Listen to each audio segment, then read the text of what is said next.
आता ढाबा स्टाईल भाजी खायला कुठल्याही ढाब्यावर जाण्याची गरज नाही, कारण ही भाजी अगदी 20 मिनिटात बनते. कशी?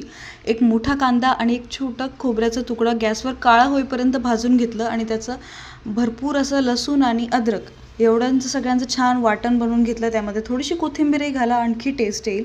एका कढईमध्ये तेल गरम करून हे वाटण छान आधी कुठलेही मसाले न घालता परतून घ्यायचं आणि त्यानंतर मसाले घालून परतून घ्यायचं. आता मसाले कुठले तर खूप सिंपल, हळद तिखट म्हणजे काश्मिरी लाल मिरच वापरली आणि छान आपला गरम मसाला. छान असं ही वाटण परतल्या गेल्यानंतर गरम पाणी घाला किंवा थंड पाणी घाला, भाजीला तर्री येणार म्हणजे येणार. त्यामुळे तुम्ही कसंही वापरू शकता. छान आता मसाला शिजला आहे, त्याच्यावर मग आपण टाकून द्यायचे त्यामध्ये शेंगा आणि 15 ते 20 मिनटं हाय फ्लेमवर शिजवून घ्या. गरजेनुसार मीठ टाका, भरपूर सारी कोथिंबीर आणि एन्जॉय करा. ही भाजी कशी वाटली मला कमेंटमध्ये नक्की सांगा आणि चॅनलला अजून सबस्क्राईब केलं नसेल तर नक्की सबस्क्राईब करा.